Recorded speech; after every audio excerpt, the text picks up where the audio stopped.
Hey Vikings, welcome back to my channel, and today we're going to be talking about new players and giving some advice and tips to the new players. Because for example, when I first started, and probably when most people first started, we didn't really have that advice out there. So I'm going to give 3 what I would call very important tips and advice to new players.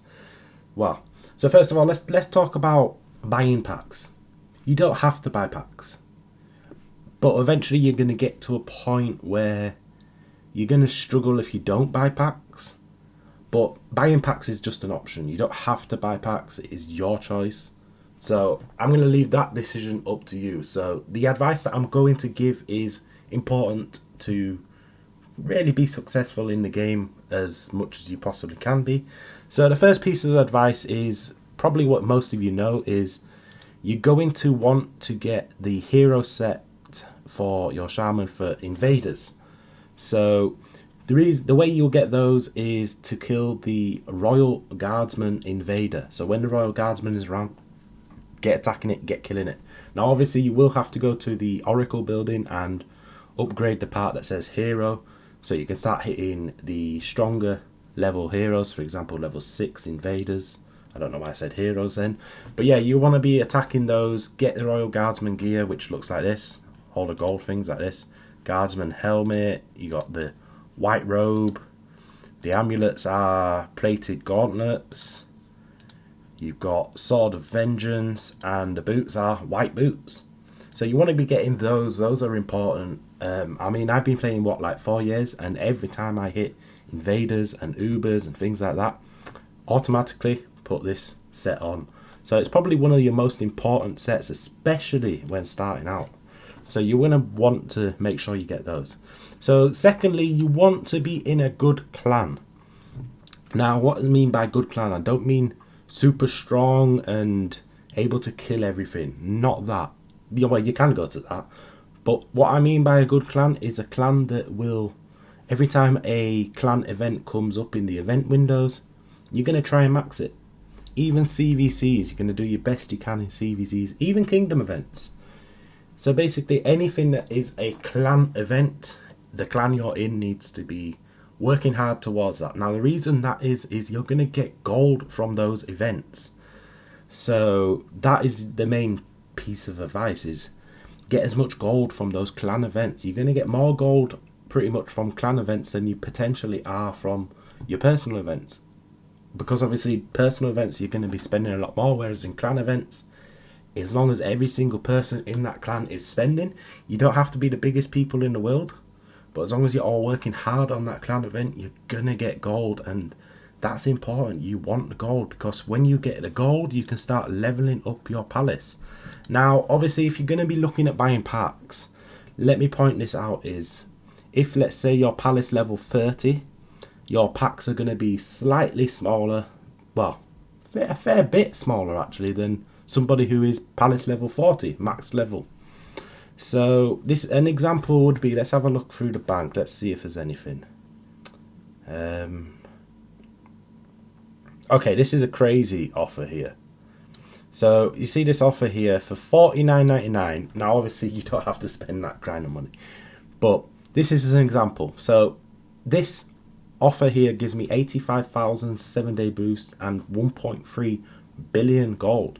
Now if you was a palace level 30, that might be offering you 800 million gold or 900 million gold, and the 7-day boost won't be 85,000, they'll probably be more like, I don't know, 50,000 or something. So that is the difference. You're still going to get the same offer for the same price, but it's going to be smaller. So that's why I'm saying get in a good clan, get earning the gold, get leveling up your palace.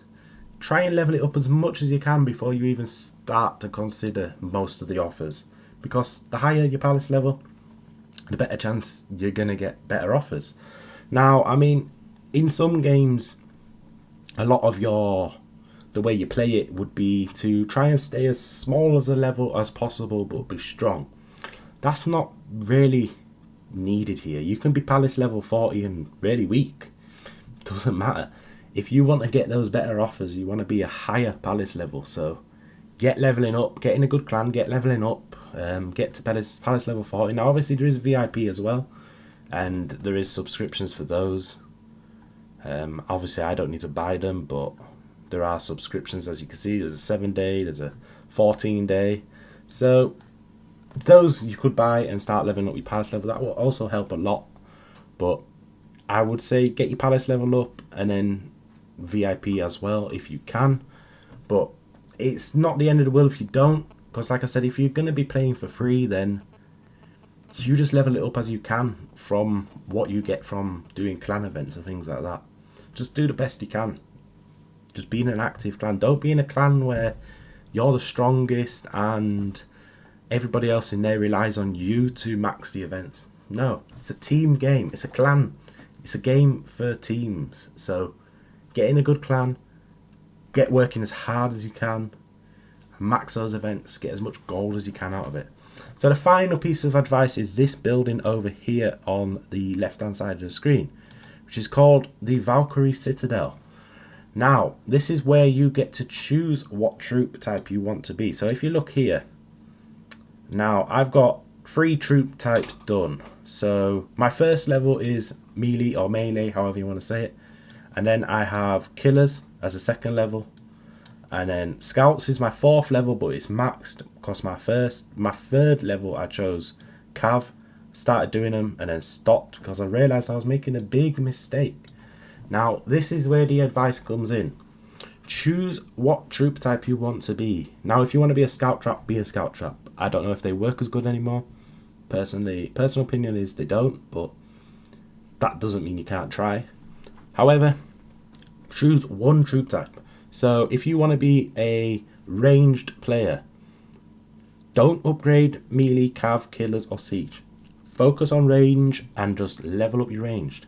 The reason I'm saying this is you're going to keep your influence as low as possible if you choose just one troop type. Now obviously I've got 3 different troop types maxed in there. The influence from those 3 troop types is massive, and the biggest mistake a lot of people made when they first started playing was they thought, oh, I will max everything in the Valkyrie Citadel. I will be every troop type possible. Now yes, you can be every troop type. I can't speak.